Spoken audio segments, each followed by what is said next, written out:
এই শোনো না, আমাদের অন্ধবিশ্বাস চ্যানেলটি যারা এখনো সাবস্ক্রাইব করেননি প্লিজ সাবস্ক্রাইব করে দাও। আর অল্প কিছু সাবস্ক্রাইবার হলে 1,00,000 পরিবার হবে। সবাই প্লিজ সাবস্ক্রাইব এবং বেশি বেশি শেয়ার করে দাও প্লিজ।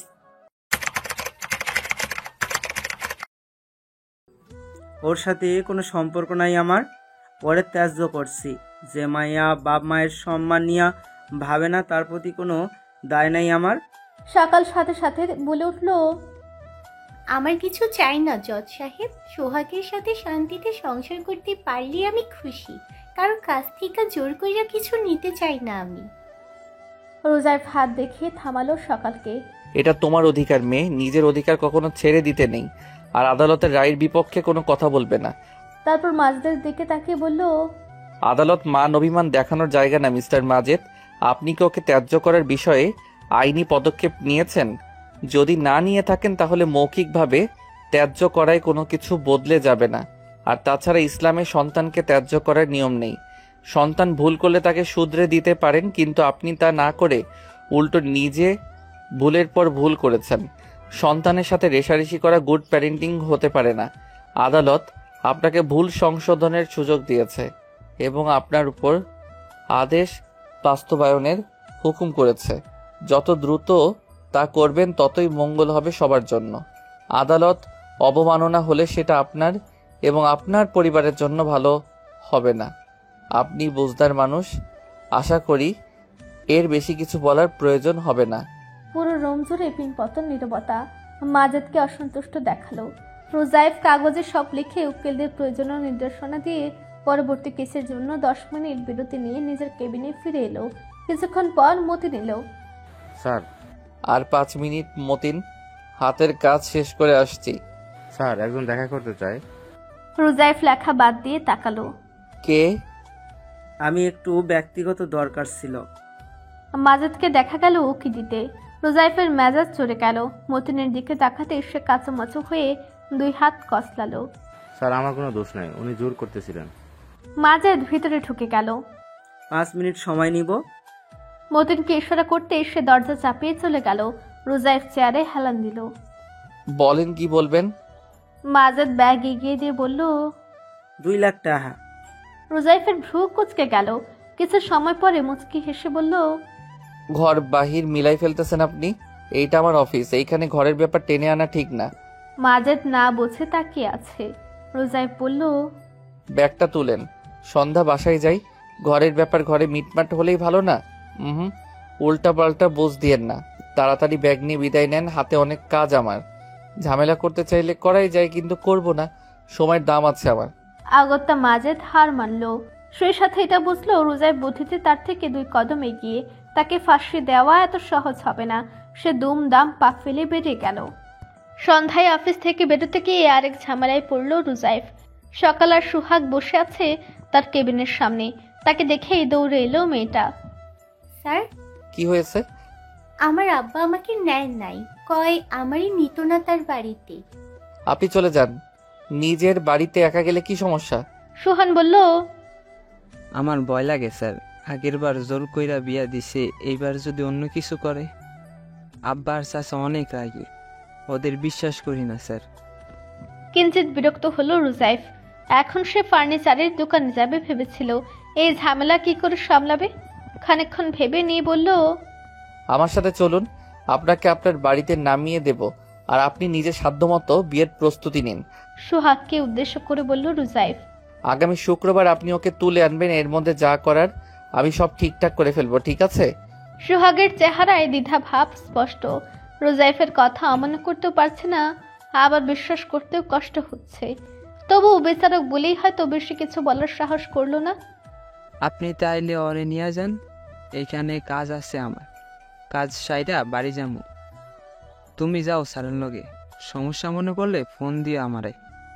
সকাল মাথা দুলায় যদিও তার ভয় করছে। এই স্যারকে 2 দিন দেখে ভালো মানুষ মনে হয়েছে। স্যারের সাথে গেলে আব্বা নিশ্চয়ই তারে ফেলে দিবে না। অনেকদিন হইল মাকে দেখে না, ছোট বোনটাকে দেখে না। ওই বাড়িটাকেও খুব মিস করে। দাদাজান মারা গেল, তাকে দেখতে যাইতে পারে নাই। বড় ভাইটা খুব ভালোবাসতো তাকে। সবাইকে দেখার বড় ইচ্ছে হয় তার। রুজাইফের গাড়িতে যেতে যেতে ভাবনার অতলে হারিয়ে যায় সকাল। রুজাইফের গাড়িটা তাদের বাড়ির সামনে থামলো। সকাল অবাক হলো বেশ। এই স্যার একবারের জন্য তার বাড়ির ঠিকানা জানতে চায় নাই, অথচ একদম ঠিক জায়গায় চলে এলো কি করে? রুজাইফ তাকে নামতে ইশারা করলো। সে আগেই প্রধান ফটক পার হয়ে গেছে। সকাল ভয়ে ভয়ে তার পিছু পিছু গেল। সে যদি দোতলায় দাঁড়িয়ে থেকে দেখলো রুজাইফকে, তার পেছনে ওই একই গাড়ি থেকে সকালকে নামতে দেখে তার চোখ দুটো কোটর থেকে বেরিয়ে আসবে যেন। দীর্ঘদিন পরে নিজের বড় বোনকে দেখে সে দিক বেদিক শূন্য হয়ে ছুটল। তাকে ওভাবে দৌড়াতে দেখে কে আর নীলাও বেরিয়েছে। শ্যামলী ডাকলো, অমন কইরা কই যাস? কি হইছে সেজু? বুবু আইছে মা। সকাল শ্যামলীর বুক কাঁপছে। সে মেয়ের পিছু পিছুই বেরিয়ে গেল। শামসুন নাহার নামাজে ছিল, কিন্তু নাম শুনে সে সেজদা দিতে ভুলে গেল। গুটি গুটি পায়ে বাইরে এসে দাঁড়ালো। সে যদি আজ রুজাইফকে দেখেও দেখলো না। সে ছুটে যেয়ে সকালের বুকে আছড়ে পড়ল। বুবু তুমি আইছো? সত্যি তুমি আইছো? সেজু আমি আইছি। আমার বিশ্বাস হইতেছে না বুবু। একখান চিমটি কাটো তো। সকাল খিলখিল করে হেসে জোরসে একটা চিমটি কাটলো সেজদি বলে হাত মালিশ করে। দুই বোন একে অপরকে জড়িয়ে ধরে। রুজাইফ দৃশ্যটা দেখলো চুপচাপ। গম গমে আওয়াজে উঠোনে জড়ো হাওয়া ও সকালের উদ্দেশ্যে বলল, মাজেদ সাহেব কই? সে স্কুল থেকে আসে নাই তো। শ্যামলী মিনমিন করলো, সে তার মেয়েকে কোর্টে ফেলে চলে এসেছে, তাই আমি সাথে করে নিয়ে এলাম। সে আসলে তাকে বলবেন কথাটা। সবাই মুখ চাওয়াচাই করলো, কেউ কিছু বুঝতে পারছে না। জাহাঙ্গীর মুখ কিচিয়ে বলল, ও কেন এই বাড়িতে আসছে? এই বাড়িতে ওর কোনো জায়গা নাই। রুজাইফ কথা বাড়ালো না, গম্ভীর গলায় বলল, সে আপনার ভাই এলে কথা বলে নেবেন। আপাতত নিজে মাতব্বরি করে কিছু করতে যাবেন না।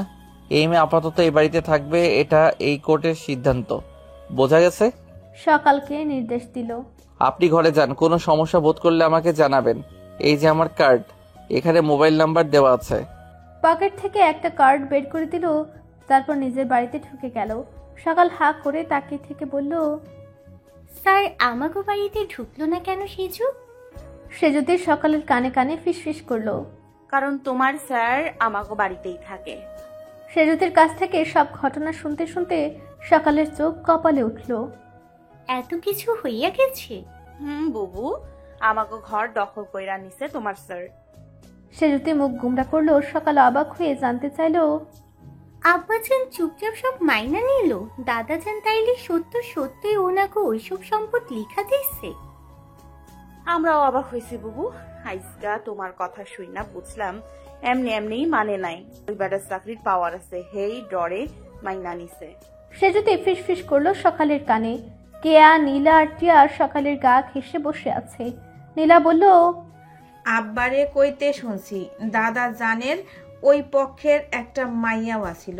একমাত্র মাইয়া হওয়ার কারণে দাদাজান নাকি তারে মেলা ভালোবাসতো। হ বুবু, সেই মাইয়া নাকি মেলা সুন্দরী আছিল। শহরের বাড়িটা নাকি দাদাজান তার মাইয়ার নামেই দিছে। কেয়া ফিসফিস করলো। সকাল ভাবুক হয়ে গালে হাত দিল। তার মানে আমাকেও ফুপু আছে একজন? নীলা টিপ্পনি কাটলো। হ সৎ। সকাল উৎসাহী কণ্ঠে প্রতিবাদ করলো, তাতে কি হইছে? তাও তো একজন ফুপু আছে। আমার তো তারে খুব দেখতে মন চাইতেছে। কেয়া ফিসফিস করলো, যা কওয়ার কইছো বুবু, দাদির কানে গেলে খবর আছে।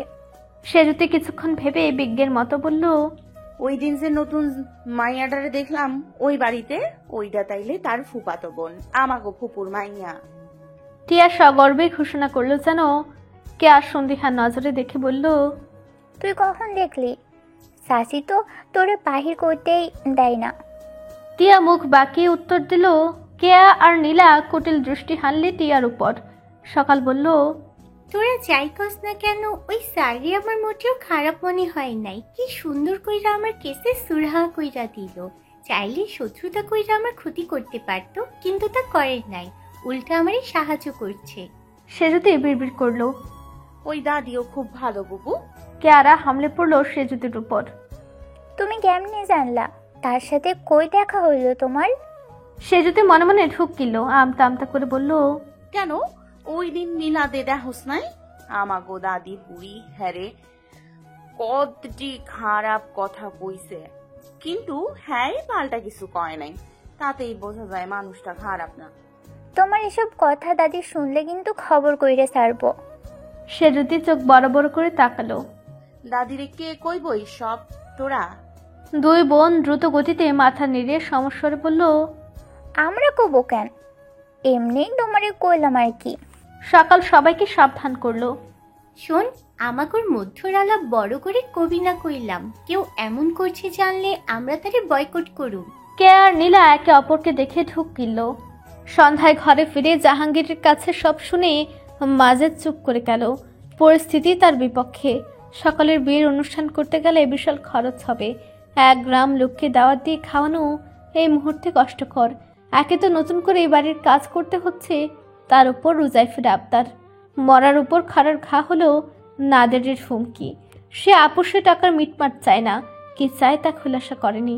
তবে যদি নাদের তার মেয়ে সেজুতিকে চায় তাহলে কি করবে? মাজেদ চিন্তায় পাগল প্রায়। ভাইদের সাথে আলাপ করবেন সে উপায়ও নেই। রোজাইফদের আগমনের পর থেকে সবাই যেন পাল্টে গেছে। সবাই নিজের নিজের ভবিষ্যৎ চিন্তায় ব্যাকুল, অথচ হাজারো সুযোগ পাওয়া সত্ত্বেও কোনোদিন নিজে আলাদা টাকা জমায়নি সে। বড় ছেলে হওয়ার সুবাদে সবার জন্য আগে ভাবত সে। মাজেদের বড় অস্থির লাগে। এখন মনে হচ্ছে সকালের ব্যাপারটাতে বাড়াবাড়ি করেছিল তারা। তখন বাড়াবাড়ি না করলেও হতো। সোহাগ ছেলেটা এতটাও খারাপ না। পরিবারের অবস্থা একটু কম হলেও সৎভাবে ইনকাম করে খায়। কেন যে তখন ভাইয়ের বুদ্ধিতে মেয়েটাকে জোর করে বিয়ে দিতে গেছিল, এখন এর ক্ষতিপূরণ দিতে হবে তারই। মা সকালের উপর নতুন করে রাগটা মাথা চাড়া দিচ্ছে। বেয়াদব মেয়ে একে তো পালিয়ে গিয়ে বিয়ে করে তার মান সম্মান নষ্ট করেছিল, এখন আবার নতুন করে বলে তার বিয়ের অনুষ্ঠান করতে হবে। এই মেয়ে মরে গেলে বরং ভালো হতো। ভাইজান কি ভাবতেছেন এত? সাজেদের ডাকে ধ্যান ভঙ্গ হলো মাজেদের। মাথা নেড়ে বলল, অনেক খসর খসর সামনে আর হাতে নাই টেয়া, তাই ভাবতেছি কি করুম, কেমনে সামাল দিমু। জাহাঙ্গীর কাশলো। ভাইজান তাহলে কেমনে কি করবেন? ধান বিক্রি হয়েছে, উত্তরের জমির গম, আলুর কি অবস্থা? জাহাঙ্গীর মায়ের মুখের দিকে তাকালো। শামসুন নাহার তসবি জপছে। ছেলের কথায় থেমে বলল, এইসব টাকা দিয়া কি এত খরচ মিটবো? স্কুলে আয় কি কমাই গেছে? বাড়ির কাজে হাত দিয়েছি মা, তুমি তো জানোই বাড়ি করতে কেমন খরচ। সাজেদ ইটের বিক্রি, ব্যাটা কমুন। সাজেদ মিনমিনিয়ে জবাব দিল, খুব বেশি না ভাইজান, জিনিসপত্রের দাম বাড়ছে তাই বাড়ি করা কইমা গেছে, ইটের বিক্রিটাও কমে গেছে। মাজেদ বলল, সকালে বিয়ার খরচটা আলগা পাইলে ভালো হইতো আমার জন্য, তোরা আমারে সাহায্য কর। শামসুন নাহার টুন কাটলো। পালাইয়া যা মাইয়া, আবার এত ধুমধামে বিয়া দেওয়ার লাগবো কেন? মায়ের কথায় রেগে গেল মাজেদ। সাথে দিতাছি না মা, আপনার ওই ঝামেলা লাগাইছেন হুদাই, তখন উস্কানি দিয়া ওই আকাম করাইতেছে। 2 বার মায়েরা বিয়া দিয়া নিজে পাপও করতেছি, মায়াডারেও ঝামেলায় ফেলাইতেছি। এখন তো তার দায় চুকানো লাগবই, নইলে জেল জরিমানা হইব। তাতে আপনাগো কি শব্দ, এখন আমার মাথার উপর দিয়া যাইব। বলেই মাজেদ উঠে চলে গেল। তার মেজাজ অত্যাধিক খারাপ হয়েছে। সবার সরব বেরিয়ে আসছে ধীরে ধীরে। যাদের আপন ভেবে দিন রাত এক করে খেটেছে, আজ তারা ধীরে ধীরে দূরে সরে যাচ্ছে। আরো কত দূরে যাবে সেটাও দেখতে চাই সে। সাত সকালে চেঁচামেচির আওয়াজে ঘুম ভাঙল রুজাইফের। নিচে নেমে দেখলো মাজেদ অসহায় হয়ে দাঁড়িয়ে আছে তাদের দরজার সামনে। সে কর্কশ গলায় বলল, সাত সকালে এখানে কি চাই? মাজেদ জড়সড় হলো। নাদের লোকজন নিয়ে আয়সা ঝামেলা করতেছে। রুজাইফ বিরক্ত হয়ে বলল, কেন তার সাথে মীমাংসা করেন নাই? সে যা চাই দিয়ে দিলেই তো হয়। মাজেদ হাই হাই করলো। সে টাকা দিয়া মীমাংসা করতে রাজি না। তাহলে? আমার ছোট মাইয়াকে বিয়া করতে চায়। তো দিয়ে দেন। এক বিবাহিত মেয়েকে ধরে বেঁধে বিয়ে দিচ্ছিলেন, এখন ছোটটাকে দিতে দোষ কি? মাজেদকে অসহায় দেখালো। সে মাথা নেড়ে বলল, আমার এই মায়াটা খুব বেশি জেদি। বিয়ার কথা শুই না, সে কইছে জয়ীর করলে গলায় দড়ি দিবে। আজকাল কি দিবে? এখন আপনাকে হ্যানে আয়সা পলাইয়া রয়েছে। রোজাইফ বেশ মজা পাচ্ছে মাজেদের নাজেহাল অবস্থা দেখে। সে জানতো এমন কিছুই হবে। নাদেরের মতো ঘাটতারা ছেলে এত সহজে নিজের হার মেনে নেবে না। মাজেদ হার জোর করে মরমে মরে গেল। আপনি বিচার করছেন, এখন আপনারই সমাধান দেন।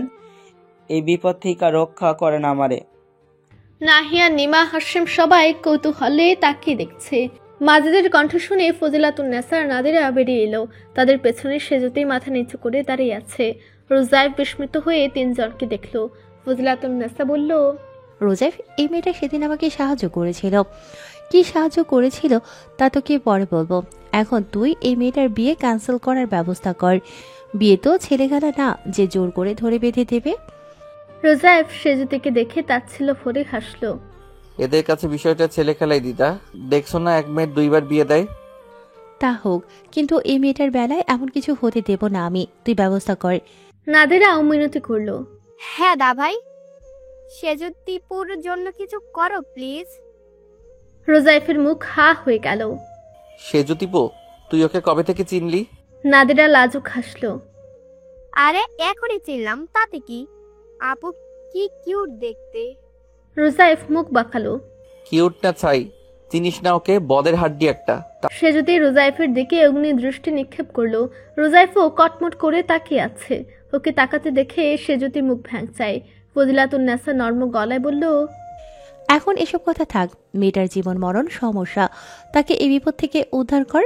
তাতে আমি কি পাবো? এদের জন্য ভালো চিন্তা করা মানে নিজের ক্ষতি করা। রোজাইফের কথার প্রত্যুত্তরে সে যেতে চেঁচিয়ে উঠল, আর কি চান? আমাদের বাড়ি ঘর তো দখল করছেনই, আর কি নেয়ার বাকি আছে? আমার দরকার নাই আপনার সাহায্য। দরকার হইলে এখনই গলায় দড়ি দিয়া মরবো, তাও আপনার সাহায্য নেব না। সে যদি হান হনিয়ে বেরিয়ে গেল। মাঝে অসহায় চোখে একবার মেয়েকে, আরেকবার রোজাইফকে দেখলো। তারপর মেয়ের পিছু পিছু গেল। সেজুমা, পাগলামি করিস না, শোন আমার কথা। শুনুম না। তুমি বুবুর লগে যা করছো আমার লগেও তাই করতে চাইতাছো। তোমারে এমন সুযোগ আমি দিব না। দরকার হইলে মইরা জামু, তাও না। মারে শোন একবার। সে যদি দৌড়ে দোতলায় উঠে গেল। মাজাদ মাথায় হাত দিয়ে উঠোনে বসে পড়লো। রোজাইফরা সকলেই দরজায় দাঁড়িয়ে দেখলো বাপ মেয়ের এমন দৃশ্য। ফজিলাতুন্নেসা দীর্ঘশ্বাস ফেলে রোজাইফকে ডাকে। রোজাইফ, ওদের সমস্যা মিটিয়ে দে, না হয় বাচ্চা মেয়েটার জীবন নষ্ট হয়ে যাবে। রোজাইফ বিতৃষ্ণা নিয়ে বলল, এই পরিবারে জন্মেছে, ওদের জীবন এমনিতেই নষ্ট দিদা। তাও যা, তোর সাধ্যে যতটুকু কুলোয় কর। ওরা যতই খারাপ হোক, চোখের সামনে অনিষ্ট হতে দেয়া যায় না। নাদিরা মন খারাপ করে বলল, যাও দা ভাই, আমিও তো সেজুপুর মতো। আমার সাথে এমন হলে তুমি মানতে? রোজাইফের চোয়াল শক্ত হলো। নাদিরাকে কষে ধমক দিল, বাজে কথা বলবি না নাদিরা। আমরা অমন মানুষ নই, আর তোর সাথে কেউ এমন কিছু করার কথা ভাবলেও তারা আস্ত থাকবে না। সেজুপুও ভালো, তুমি প্লিজ ওর কোনো ক্ষতি হতে দিও না। নিমা রোজাইফের পিঠে হাত রাখলো। সবাই বলেছে যখন, যে দেখ কি হচ্ছে। আগত্যা রোজাইফ হার মেনে নিল। উফ, জ্বালালে তোমরা। উঠোন জুড়ে বেশ ভিড়।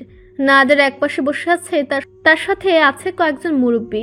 এদিকে তামিজউদ্দিনের এক পক্ষের সবাই সকালে কাচুমাচু হয়ে দাঁড়িয়ে আছে এক খুনের পরিবার থেকে দূরে। রোজাইফকে দেখে নাদের উঠে দাঁড়িয়ে গেল। স্যার, আপনি এখানে? রোজাইফ তার কথা পাত্তা না দিয়ে দুই হাত বুকে আড়াআড়িভাবে বেঁধে জানতে চাইল, কি চলছে এখানে? নাদের তার পাশে থাকা সকলকে দেখিয়ে কিছুটা সাহস নিয়ে বলল, তাদের কারণে আমার মান সম্মান নষ্ট হয়েছে।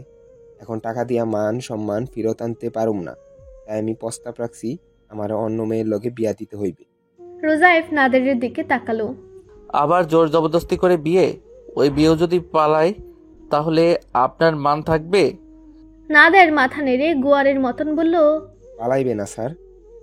রোজাইফ হাসলো। এত বিশ্বাস নিয়ে কিভাবে বলেন? তাকে কি দড়ি দিয়ে বেঁধে রাখবেন? নাদের লাজুক হাসলো। দরকার পড়লে রাখবো। রোজাইফের হাসি পেলেও ধৈর্য ধরে নিজেকে সামনে নিয়ে বলল, আপনার পড়ালেখা কত দূর? কি কাজ করেন? মেট্রিক পাস দিছি স্যার। মাসের গের আছে আমাদের, সাজের চাচা সব জানে।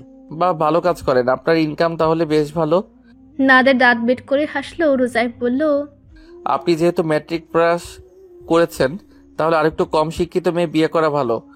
কলেজে পড়ে এমন কাউকে বিয়ে করলে বড় জ্বালা হবে আপনার।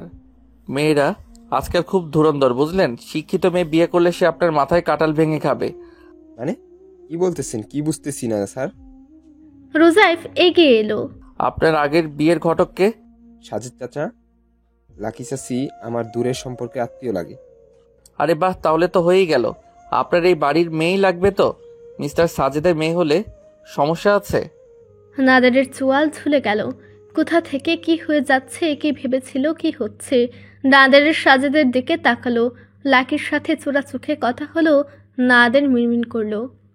ওরা তো ছোট। সাজেদ এগিয়ে এলো।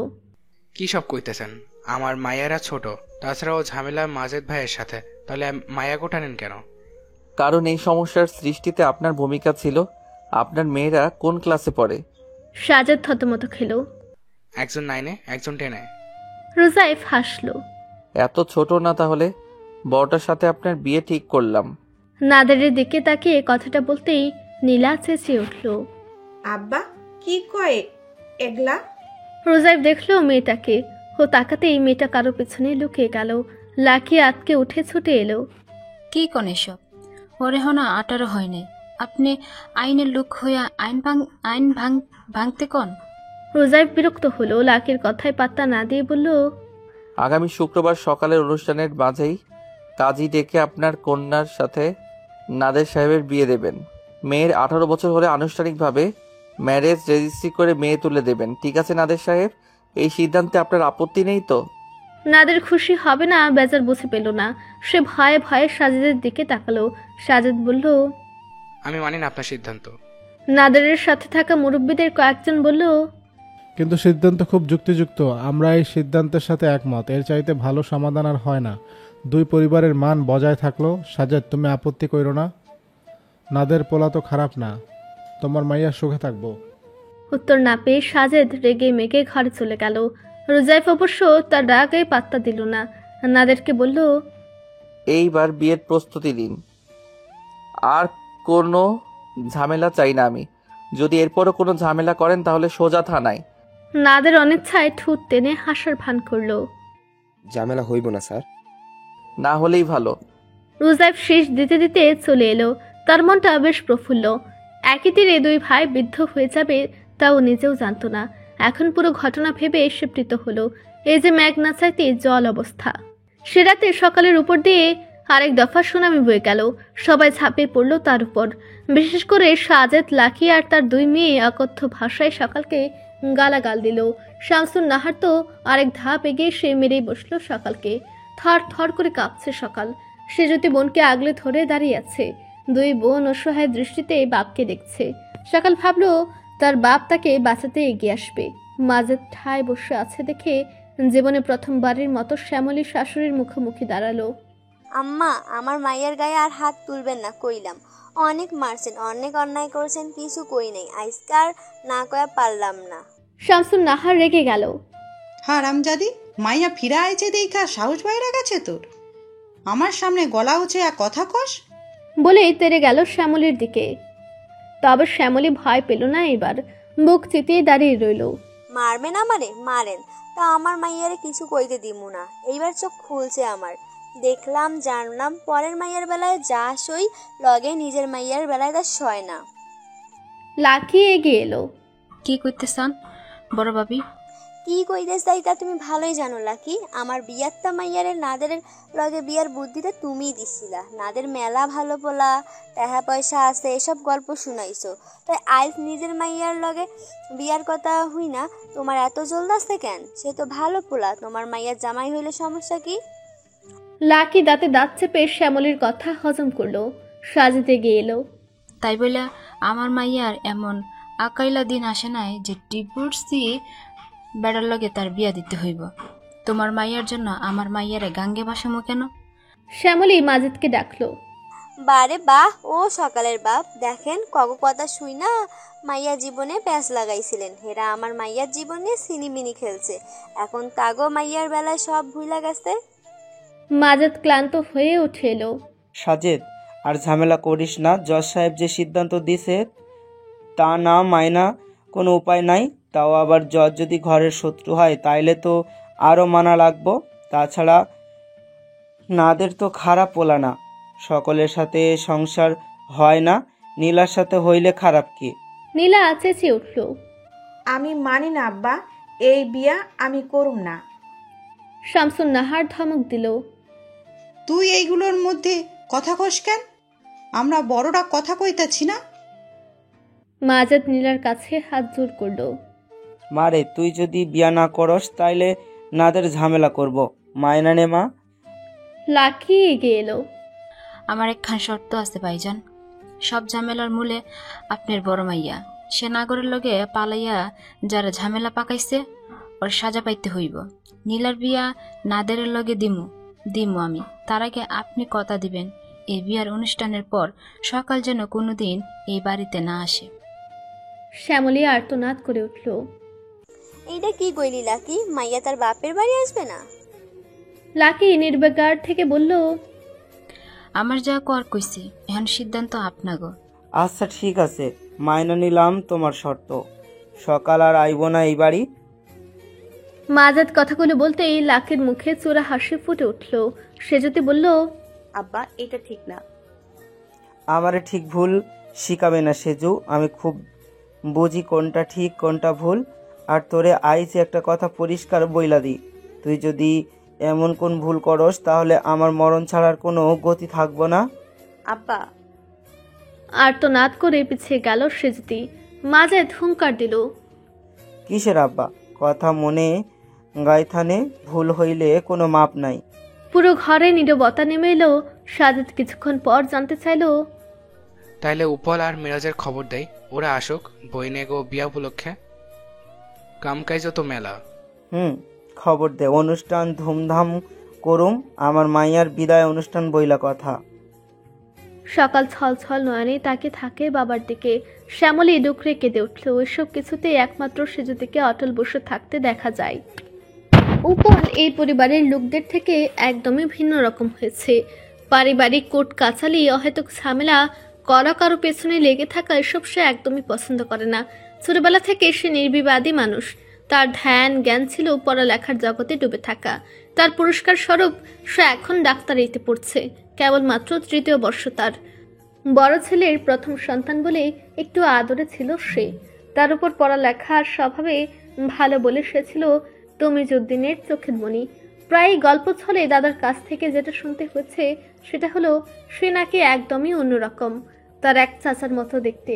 কোন চাচা জানতে চাইলে কখনো বলতো না দাদা, চুপ করে যেত। আবার এও বলতো, আমি এসে বলেছি তা কাউকে বলিস না। তখন অল্প বয়সে দাদার কথাগুলো রহস্যময় লাগতো তার কাছে। মাঝে মাঝে মনে হতো সে দেখতে ওই চাচার মতো বলেই হয়তো দাদা তাকে চোখে হারাতো।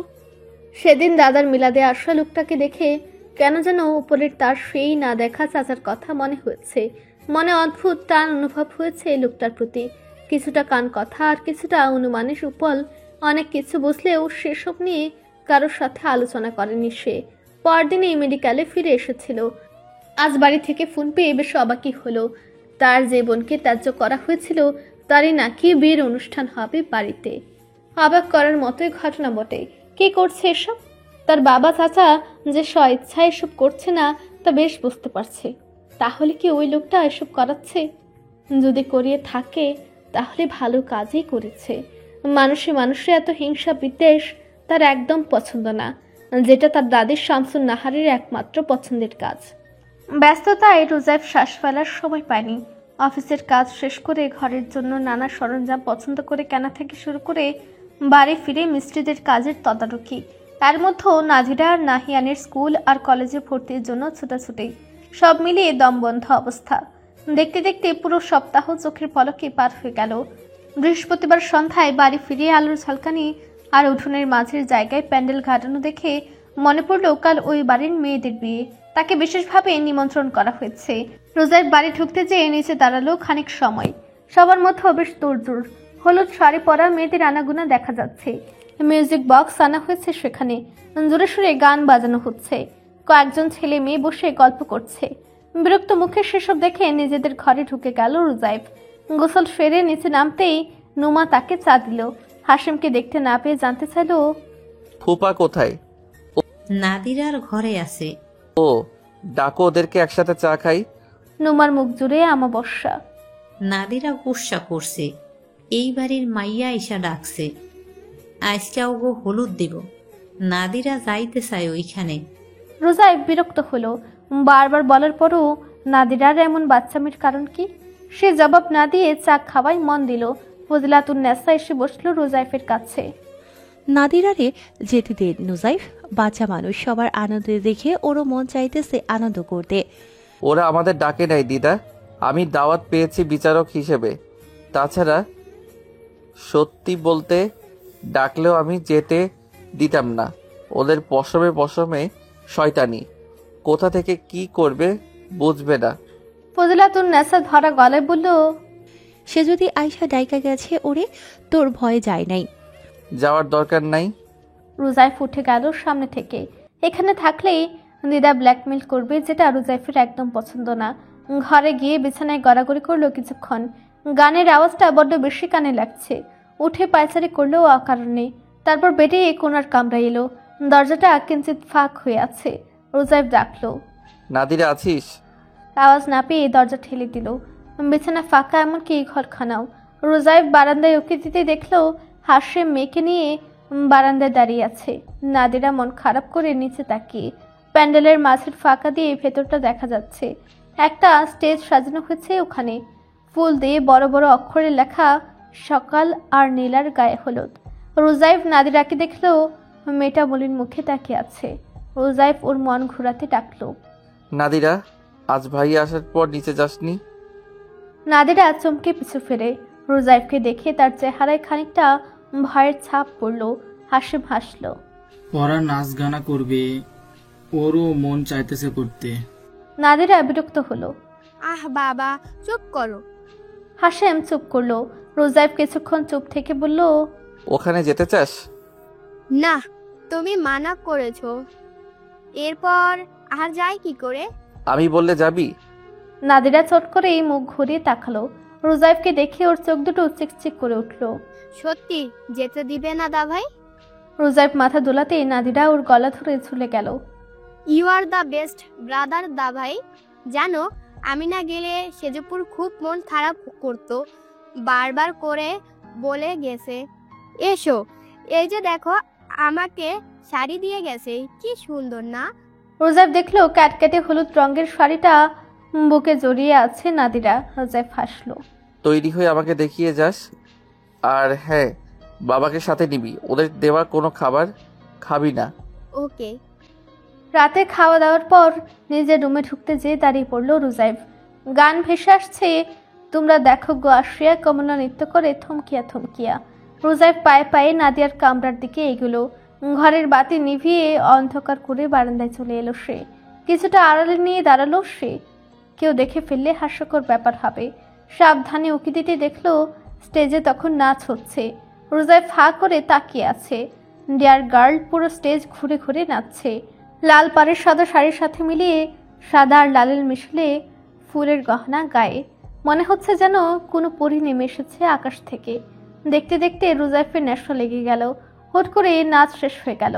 আর এক দল স্টেজে এলো, কিন্তু রোজাইফের নজর আটকে রইল সেজুতিতে। তার চোখ দুটো নিজের অজান্তেই সেজুতিতে ঘুরছে। ও যেখানে যেখানে যাচ্ছে রোজাইফের নজরও সেখানেই যাচ্ছে। সেজুতি নাদিরার কাছে এসে বসলো। ওর কানে কানে কিছু বলল। নাদিরা তুমুল বেগে মাথা নাড়ল। কিছুক্ষণ পরেই নাদিরাকে টেনে নিয়ে স্টেজে উঠে গেল। গান শুরু হয়েছে লীলাবালি লীলাবালি বড়ই যুবতী সৈগ। নাদিরা লাজক লতা হয়ে দাঁড়িয়ে আছে। সেজুতি তার চারিদিকে ঘুরে ঘুরে নাচছে। দেখতে দেখতে কঠোর মনে রোজাইফের ঠোঁটের কোণে আবছা হাসি ফুটে উঠল। তার এমন মুগ্ধতার আবেশে নিমজ্জিত হাসি এর আগে দেখা যায়নি কখনো। সকাল থেকে নাদিরার পেট খারাপ। বারবার বাথরুম করতে করতে দুর্বল হয়ে গেল মেয়েটা। সকালে রোজাইফ ঘুম থেকে উঠে খবরটা শুনেই দৌড়ে এলো নাদিরার কাছে। নাদিরার চেহারা একদম মলিন হয়ে গেছে এর মধ্যেই। নুমা মেয়ের পাশে বসে মাথায় হাত বুলিয়ে দিচ্ছে। রোজাইফ জানতে চাইল, কাল ও বাড়িতে কিছু খেয়েছিলি? নাদিরা ভয় পেয়ে মাথা নাড়ে। রোজাইফ শান্ত গলায় আবার জানতে চাইল, সত্যি করে বল, কি খেয়েছিলি? নাদিরা মায়ের দিকে তাকালো। নুমা মেয়েকে দেখছে। নাদিরা ঠুক গিলল। সেজুতি তুই তেহেরি খাইয়ে দিল, আমি মানা করতে পারিনি। আর রোজাইফের কঠোর মুখ চোখ দেখে নাদিরার গলা শুকিয়ে গেল। টক মতো কি একটা যেন দিয়েছিল ওই দাদুটা। কতবার করে বলে দিয়েছি যে ও বাড়িতে কিছু খাবি না, কথা শুনিসনি কেন? রোজাইফ গর্জে উঠতেই নাদিরার শরীর কেঁপে উঠল। ভাই ঠাকঠুক করে কাঁপছে তার দুর্বল অঙ্গ। কেঁদে দিল সে। আমি করব না দা ভাই, এবারের মতো মাফ করে দাও। রাগে শরীর কাঁপছে রোজাইফের। নিজেকে সামনে নিতে অনেক ব্যাগ পোহাতে হলো। নাদিরাকে শাসালো। ওই বাড়ির ধারে কাছেও যাবি না, আর কোনোদিন যদি শুনেছি তবে। ভীত নাদিরা মায়ের বুকের মধ্যে সেধে গেল। নোমা রোজাইফের দিকে তাকালো। রাগে বারবার হাত মুঠি করছে আর ছাড়ছে। নোমা কোমল কণ্ঠে শুধায়, বাদ দে রুজাইফ, ছোট মানুষ, বুঝতে পারেনি, আমি আর যেতে দেব না ওকে। রোজাইফ কিছুটা শান্ত হলো। শান্ত হয়ে বলল, দেখি কোনো ডাক্তার পাই কিনা। দুপুর গড়ালে ডাক্তার খুঁজে পাওয়া গেল না। ছুটির দিন বলে ভালো ডাক্তার একজনও এলাকায় নেই। পেটের ব্যথায় জ্বর এসেছে নাদিরার। সে শুয়ে শুয়ে কোকাচ্ছে। রোজাইফ দেখে নিজে তৈরি হতে গেল। বিয়ের আনুষ্ঠানিকতা দুপুরে। সব গণ্যমান্য মানুষ থাকবে বলে রোজাইফকে যেতেই হবে অনুষ্ঠানে। নিচে নামতে গিয়ে ট্যাট পেল নাদিরার ঘরে একটা নতুন কণ্ঠের উপস্থিতি। ভ্রু কুচকে গেল রোজাইফের। কণ্ঠের মালিককে সে চেনে বলে সোজা ঢুকে গেল নাদিরার কামরায়। যা ভেবেছিল তাই। সে যদি বসে আছে নাদিরার পাশে। হয়েছে কি তোমার? কালকেই তো ঠিক দেখলাম। পেট খারাপ হয়েছে সেজিতিপু। বলো কি, কেমনে? নিজে ওর পেট খারাপ বানিয়ে দিয়ে এখন ভনিতা করা হচ্ছে। দুজনই চমকে পিছু ফিরল। সেজুতির নয়নদয় বড় বড় হয়ে গেল। এই কুম্ফু পান্ডা কি করছে এখানে? তারপর নজর এলো রোজাইফের পরিপাটি পোশাকের দিকে। আপাদমস্তক রোজাইফকে জরিপ করে মুখ হা করলো তার। এই কুম্ফু পান্ডা এসব কি পড়েছে? দেখতে তো ফাটাফাটি লাগতেছে, পুরাই সিরিয়ালের নায়কদের মতো। বাপরে কি বডি বানাইছে দেখো। এই বেড়াচ্ছে এত সুন্দর তা আগে বুঝে যায় নাই কেন? সে যদি মনে মনে রোজাইফের প্রশংসায় পঞ্চমুখ। সে ভ্রু কুচকে রোজাইফকে আপাদমস্তক জরিপ করছে বারবার। রোজাইফের চওড়া বুক, পাঞ্জাবির গুটিয়ে রাখা হাতের ফাঁকে জেগে ওঠা শিরা দেখে ঢুক গেল। চোখ ফিরিয়ে বারবার দেখছে। রোজাইফ কি বলছে আর কি মনে থাকলো না তার। না বুঝে জানতে চাইলো, কি বললেন? এদিকে সেজুতিকে দেখে মেজাজ সপ্তমে উঠেছে তার। সকাল থেকে যে রাগটা দমিয়ে রেখেছিল সেটাই ফুটে ফুটে বাইরে আসতে চাইছে। তার উপরে সেজুতি ভোলা ফালা লোক দেখে আরো খুন চাপছে মাথায়।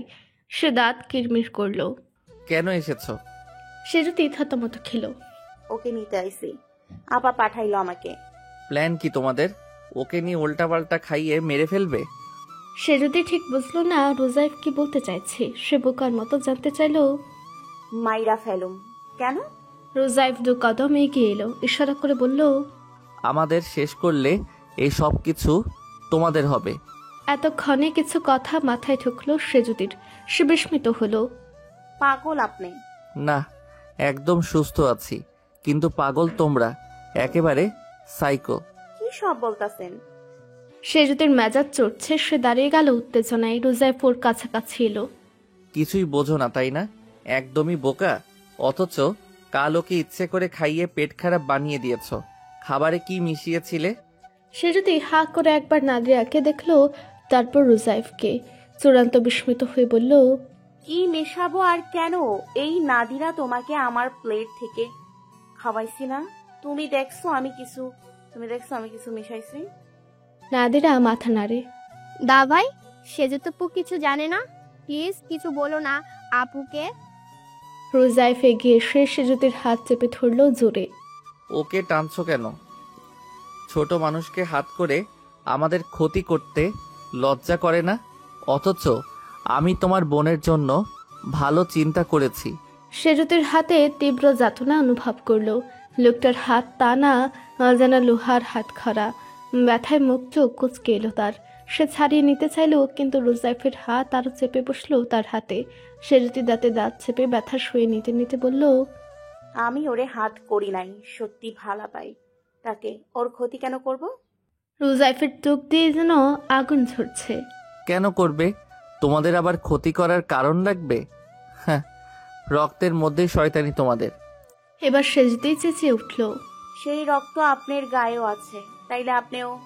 কথা শেষ করার আগেই রোজাইফ ওর গলায় হাত দিয়ে দেয়ালে চেপে ধরল। ফের যদি আমার সাথে তোমাদের রক্ত মিলমিশ করার চেষ্টা করেছো। আমার চাইতে খারাপ কেউ হবে না। সেজুতি হতবুদ্ধি হয়ে গেল। রোজাইফের রক্তচক্ষুর দিকে তাকিয়ে রইল সে। সেজুতের গলা ছেড়ে দিয়ে হাত ছাড়ল। আর যেন ওর আশেপাশে ঘুরতে না দেখি, এখানে আসবে না। সেজুতি কিছু না বলে আহত দৃষ্টিতে তাকিয়ে রইল, তারপর ছুটে চলে গেল ঘর ছেড়ে। নাদিরা গুটিসুটি মেরে শুয়ে আছে। রোজাইফ তাকাতেই সে চোখ বুজে নিল। আর যাবো না দা ভাই, আমাকে বকো না প্লিজ। রোজাইফ চুপ করে থেকে ঘর ছেড়ে বেরিয়ে গেল। মা, আমি এই বিয়া করুম না।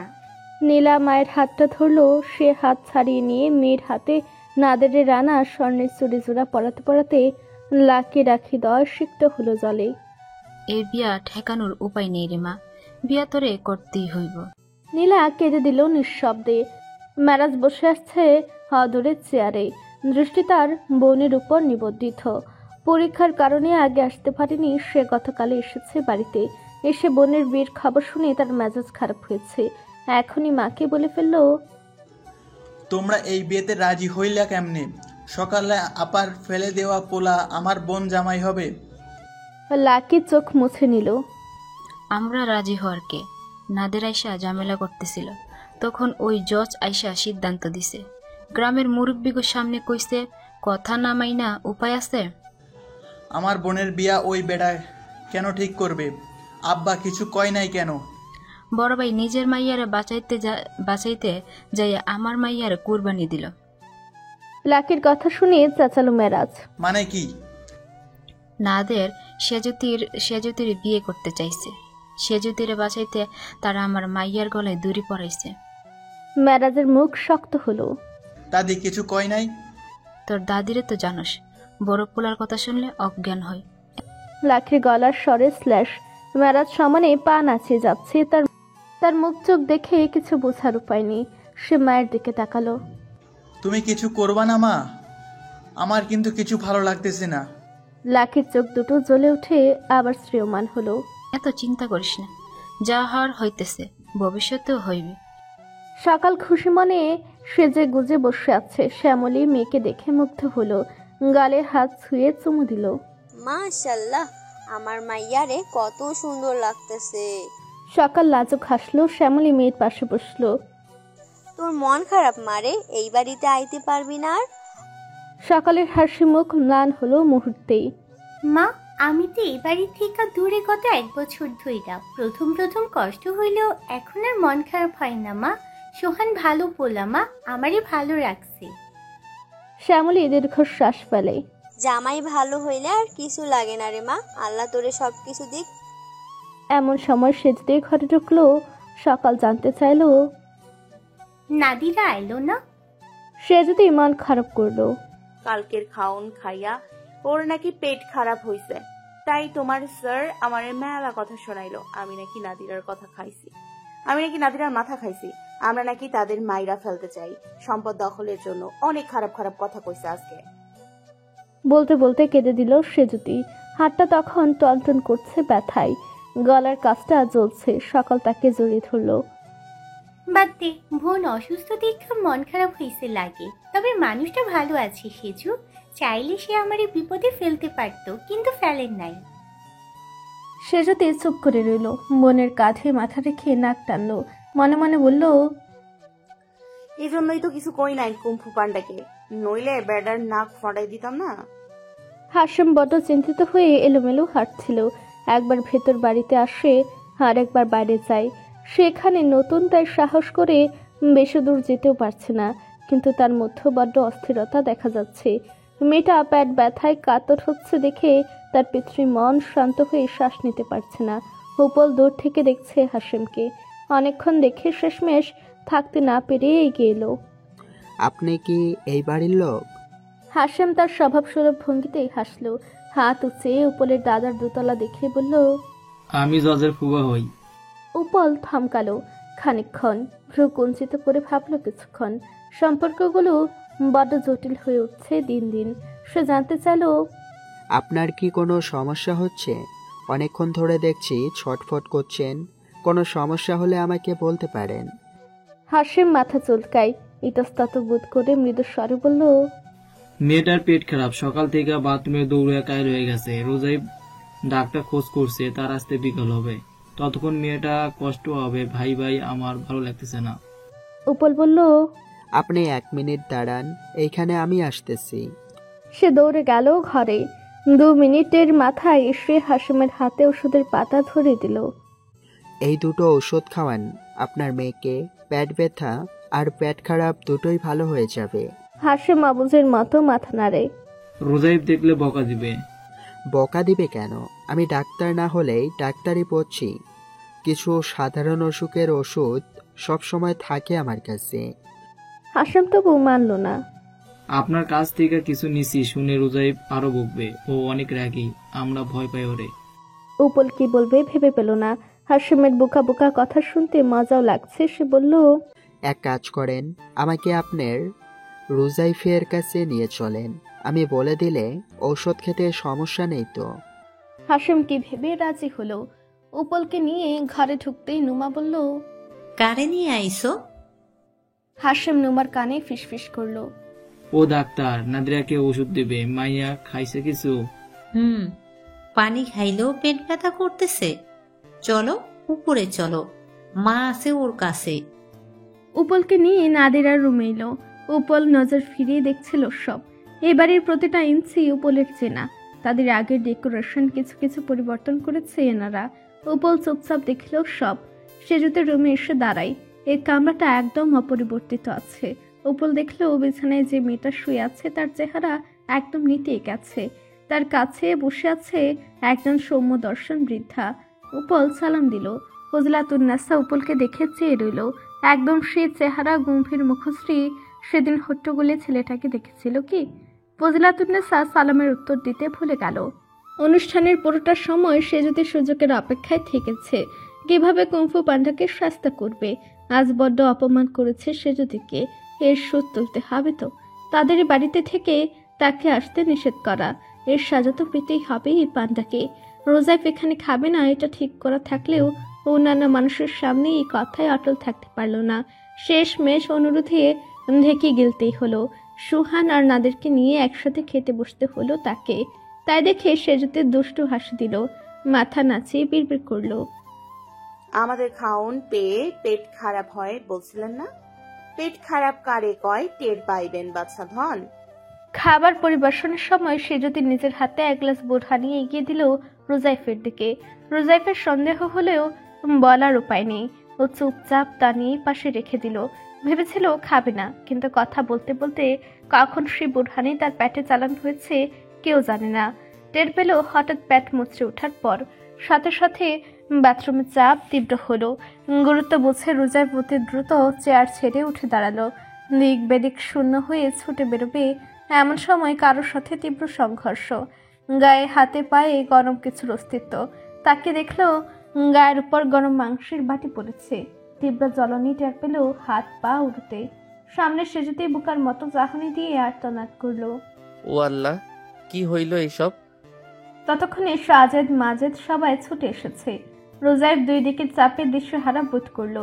উত্তপ্ত নয়নে সেজুতিকে ভস্ম করে দিতে চাইলো। কাউকে কিছু বলার সুযোগ না দিয়ে রোজাইফ দ্রুত ছুটল নিজের বাড়ির দিকে। পেছনে সেজুতি মুচকি হাসছিল। তখন রোজাইফের অবস্থা দেখে যেন খেলায় জিতে যাওয়ার আনন্দ অনুভব করলো। নিজের হাতটা উঁচিয়ে কবজির কিছু উপরে লাল হয়ে যাওয়া দাগটা দেখলো। এতক্ষণে যেন তার হাতের ব্যথাটা কমলো। দুর্বলতায় 3 দিন বিছানা ছেড়ে উঠতে পারল না রোজাইফ। মাত্র অতিরিক্ত বার ওয়াশরুমে যেতে হয়েছে তাকে। খাবার মুখে তুলতে পারেনি একেবারেই। পানি খেলেও পেটে মোচড় দেয়। সেই সাথে তীব্র জ্বরে বেহুশ অবস্থা। এমন অবস্থায় তাকে বাসায় স্যালাইন দিতে হলো। 3 দিন পরে অনেকটা ঠিক হলেও দুর্বলতা রয়ে গেছে। আর চেহারার অবস্থা যাচ্ছে তাই। চোখ দুটো শুকিয়ে কোটরে ঢুকে গেছে। মুখ শুকিয়ে চোয়াল বেরিয়ে এসেছে। গলার স্বরে সে দুর্বলতা বেশ টের পাওয়া যায়। নাদিরা বড্ড অপরাধী হয়ে ভাইয়ের কাছে বসে। সরি দা ভাই, আমার জন্য তোমার এমন হলো। রোজাইফ সরল হাসি দিল, তোর জন্য কেন এমন হবে? আমার বেশি তেলের খাবার সহ্য হয় না, জানিস তো। তোর শরীর ভালো হয়েছে? নাদিরা উৎফুল্ল হলো। হ্যাঁ দা ভাই, বাবা একজনকে নিয়ে এলো, সেও নাকি ডাক্তার। তার ওষুধ খেয়ে ভালো হয়ে গেলাম। রোজাইফের ভ্রু কুঁচকে গেল। ডাক্তার তাকে পেলো কোথায় ফুপা? তা জানি না, তবে ওষুধে কাজ দিয়েছে। তোমার সেলাইনের ব্যবস্থাও সে করেছে। সদর থেকে ডাক্তার ডেকে এনে দেখিয়েছে।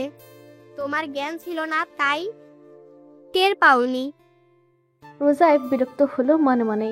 চেনা জানা নিয়ে কে উপকার করলো? ফুপাকে তো ভরসা হয় না, কাকে না কাকে ধরে এনেছে। এদের নিয়ে সবসময় ভয় থাকে রোজাইফ। সহজ সরল মানুষগুলো কোথা থেকে কি করবে আর ঝামেলায় পড়বে। জানতে হবে কাকে ধরে এনেছিল ফুপা। তার 2 দিন পর অনেকটা সুস্থ হওয়ার পর সকালে নাদিরা আর নাহিয়ানকে সাথে নিয়ে বেরোলো রোজাইফ। উদ্দেশ্য নাদিরাকে তার স্কুলে, নাহিয়ানকে কলেজে দিয়ে ও অফিসে যাবে। নতুন প্রতিষ্ঠানে দুজনের প্রথম দিন বলে রোজাইফ সাথে যাচ্ছে। দুজনার টিচারের সাথে কথা বলে ওদের সাথে পরিচয় করিয়ে দিয়ে তবেই নিজের কাজে যাবে। ওদের 2 ভাই বোনের পরনে নিজ নিজ প্রতিষ্ঠানের ড্রেস। ভাগ্যক্রমে সেজেতে ওই সময় কেয়া আর নীলার সাথে বেরিয়েছে। নাদিরাকে দেখে সে লাফিয়ে কথা বলতে গেল। ওদের কলরব শুনে রোজাইফ গাড়ি থেকে মাথা বের করতে সেজতে পিছিয়ে এলো। নাদিরাকে ইশারা করে পরে কথা বলবে বলে সরে এলো দ্রুত। রোজাইফকে এক নজর দেখে মাথা নত করে নিল। গত কয়েকদিনে রোজাইফের অবস্থা দেখেছে সে, জানে ভালো মতোই তার কি হাল হয়েছিল। মনে মনে অপরাধ বোধে ভুগেছে, এটা মিথ্যে না। ভেবেছে এতটা নির্দয় না হলেও পারত। আফটার অল এই লোকের জন্য তার পরিবার বুবুকে দেখতে পেয়েছে। লোকটা তার বুবুর জীবনের ঝামেলা মিটিয়েছে, আর সে কিনা লোকটাকে উল্টো পাল্টা খাইয়ে পেট খারাপ করে দিয়েছে। অনুশোচনা থেকে সে জোর করে ভাইকে পাঠিয়েছে, লোকটার চিকিৎসার ব্যবস্থা করিয়েছে। আজ যখন রুগ্ন চেহারার রোজাইফকে দেখলো তখন আরেক দফা মন খারাপ হলো। নিজেকে শাসালো, খুব খারাপ করেছিল সেজুতি। তুই খারাপ মেয়ে, মন ভরা হিংসা তোর। সেজুতিকে ভদ্র বালিকার মতন চুপচাপ তাদের পাশ কাটিয়ে যেতে দেখে অবাক রোজাইফ। ভ্রুকুচকে ভাবছে এই মেয়ের আবার হলো কি? হুট করে ডিয়ার গার্ল থেকে ভদ্র বালিকাটি সাজলো কেন? সেজুতি যেতে যেতে পিছু ফিরলো একবার, তাতেই রোজাইফের সাথে চোখাচোখি হলো। বড্ড অস্বস্তি বোধ করলো রোজাইফের। ওরকম শান্তশিষ্ট লাজ বিশিষ্ট সেজুতিকে হজম হচ্ছে না তার। কিছু একটা গড়বড় আছে ওর মধ্যে। নাদিরাকে জিজ্ঞেস করতে গিয়েও করলো না। থাকবে, যা খুশি হোক। ওই মেয়ের ওর কি? হাসিমের সময় কাটে না। অপরিচিত এলাকা বলে আগের মতো ঘুরে বেড়ানো হয় না। ঘরে বা কতক্ষণ থাকা যায়? তাই মাঝে মাঝে আশেপাশে ঘুরে দেখতে বেরোয়। খুব বেশি দূর যাওয়ার সাহস তার নেই। সে ভুলো মানা, ভয় হয় দূরে গেলে পাছে যদি আর বাড়ির পথ চিনে ফিরতে না পারে। সে বাড়ির আশেপাশে চায়ের দোকানে বসে একটু চা খায়। লোকজনের কথা শুনে তাকে নতুন দেখে অনেকে কৌতূহল প্রকাশ করে, জানতে চায় কোন বাড়িতে থাকে, কি সমাচার। হাসিম রোজাইফের পরিচয় দিলে দোকানি সহ আশেপাশের মানুষ তাকে বেশ সমীহ করে। চায়ের বিল নিতে চায় না, হাসিম বেশ মজা পায় তাতে। পরপর কয়েকদিন যাওয়ার পর এখন মোটামুটি কয়েকজনের সাথে ভালো পরিচয় হয়ে গেছে তার। জ্ঞানী ভাব ধরে নানা বিষয়ে মতামত পেশ করে। লোকে মনোযোগ দিয়ে শুনে তার কথা। আজ হুট করে সে চায়ের দোকানে জাহাঙ্গীর উপস্থিত হলো। দোকানিকে বলল, কি খবর শ্যামল, তোমার দোকান কেমন চলছে? শ্যামল গদগদ হলো। আমনে গো দোয়ায় ভালো চলে ভাই, কিছু লাগবো আপনার? জাহাঙ্গীর হাসিমের পাশে বসলো। দে 1 কাপ চা, বেশি করে চিনি আর দুধ মিলাইয়া দিবি। দোকানে বসে থাকা আরেকজন বলল, জাহাঙ্গীর ভাই, শুনলাম চাচার পরের পক্ষ ফেরত আইছে আপনাগো সম্পদের উপর নিজগো ভাগ নিতে। জাহাঙ্গীর রেগে গেল। কিসের ভাগ নিব? ভাগ ভাইয়া দিব গো দিয়া, কত কাহিনী করছিল মনে নাই? আব্বা ওগো ঘাড় ধাইয়া দিয়ে বাইর করছিল গ্রাম থেকে। তাইলে যে শুনলাম চাচা তাকে সম্পদ লিখা দিছে, তারা আপনাগো বাড়িতেই থাকে, ঘর সাইরা দিছেন আপনারা? জাহাঙ্গীর এবার উত্তেজিত হয়ে গেল। কই পাস এইগুলো কথা? আব্বার কি মাথা খারাপ যে ওগোর বাড়ি লেখা দিয়া এইখানে ডাইকা আনবো? আমরাই তাকেও থাকতে দিছি, যতই হোক তারাও আমাকে পরিবার, তাকেও হক আছে। শ্যামল চায়ের কাপ বাড়িয়ে দিয়ে বিজ্ঞের মতো মাথা দুলালো। ঠিক কইছেন ভাই, আর যাই হোক এটা ভালো কাম করছেন, তারা তো থাকবো কয়দিন? জাহাঙ্গীর চা নিতে নিতে বলল, থাকুক যতদিন মন চাই। কতদিন আর থাকবো? শহর থেকে মানুষ বেশি দিন গ্রামে থাকতে পারে নাকি? চা খেতে খেতেই হুট করে কাচুমাচু হয়ে বসে থাকা হাসিবকে নজরে পড়ে জাহাঙ্গীরের। নতুন মানুষ দেখে সে জানতে চাইলো, আপনি ক্যাডা? আগে দেখি নাই তো আপনারে। জজ সাহেবের ফুপা লাগে উনি।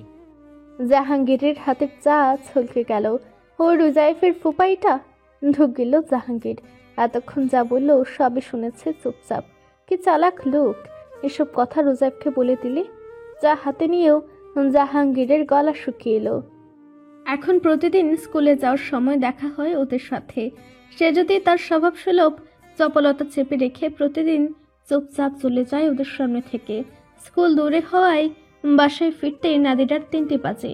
কাজে আগের মতো হুটহাট ওদের ঘরে যেতে পারছে না সে যদি। শুক্র ও শনিবার রোজাইফ থাকে বলে নাদিরার ধারে কাছে ঘেঁষে না সে। সব ভেবে পড়ালেখায় মন দিয়েছে, কিন্তু সমস্যা হলো একা একা পড়ায় মন বসানো কঠিন। কেয়া নীলা পারতপক্ষে তার সাথে কথা বলে না, এমন ভাব করে যেন নাদিরের সাথে নীলার বিয়েটা সে যদি জোর করে দিয়েছে। আর ছোট চাচার মেয়েটা বয়সে ছোট, ওর সাথে বলবে না সেজুতির। বাধ্য হয়ে কলেজের সময়টুকু বাদ দিয়ে সেজুতি এখন বেশিরভাগ সময় কাচারি ঘরে থাকে। উপল আর মেরাজ নেই বাড়িতে, ঘরটা ফাঁকাই পড়ে থাকে। সেজুতি নিজের বই খাতা নিয়ে সারাদিন এখানে থাকে। রাতে শোয়ার সময় হলে কেয়াদের ঘরে চলে যায়। যদিও ওদের সাথে শুতে অস্বস্তি লাগে ভীষণ, কিন্তু বাধ্য হয়ে শুতে হচ্ছে।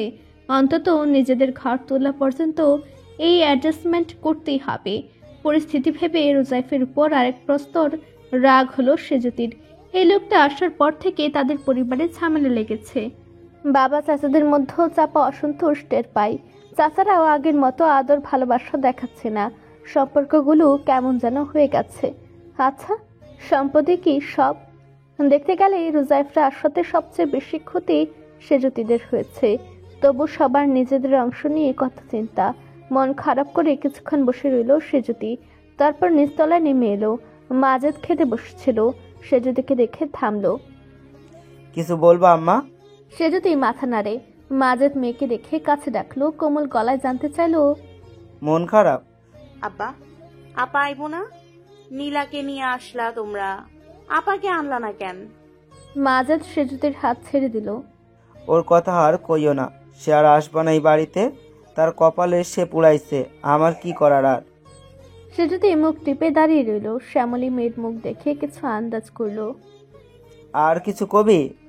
মাজেদ ভাত মাখতে মাখতে তাকাই। কি কবি ক? পড়ার টাইমে হুদাই এহানে খাড়াই আছস কেন? সেজুতি তবু মাথা নিচু করে দাঁড়িয়ে রইল। ওই বাসায় গেলে কি তোমরা রাগ হবা?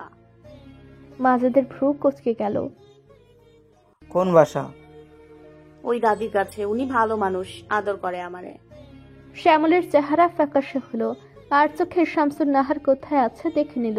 ফিসফিসিয়ে বলল, যা কইছস আর কইস না, তোর দাদি শুনলে কি করবে জানি না। আর ওরা যতই ভালো হোক, ওগো কাছে কেন যাবি? যা পড়তে যা, জ্বালাইস না আর। সে যদি মন খারাপ করে চলে গেল। সেদিন আধা বেলা অফিস করে দুপুরে বাসায় ফিরেছে রুজাইফ।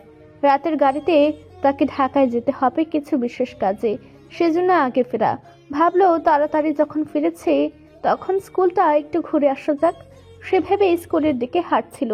পথে সেজুতির সাথে দেখা হলো। সে কলেজ থেকে ক্লাস করে ফিরছে।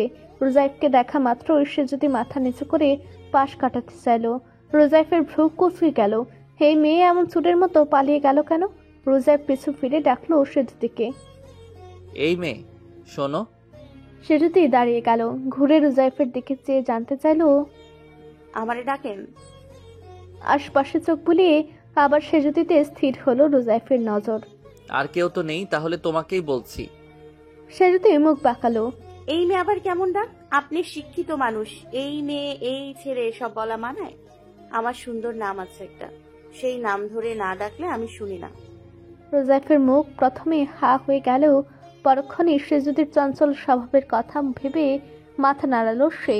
মনে মনে ভাবছে, এই পাগলের নৌকা না নাড়লেই ভালো হতো।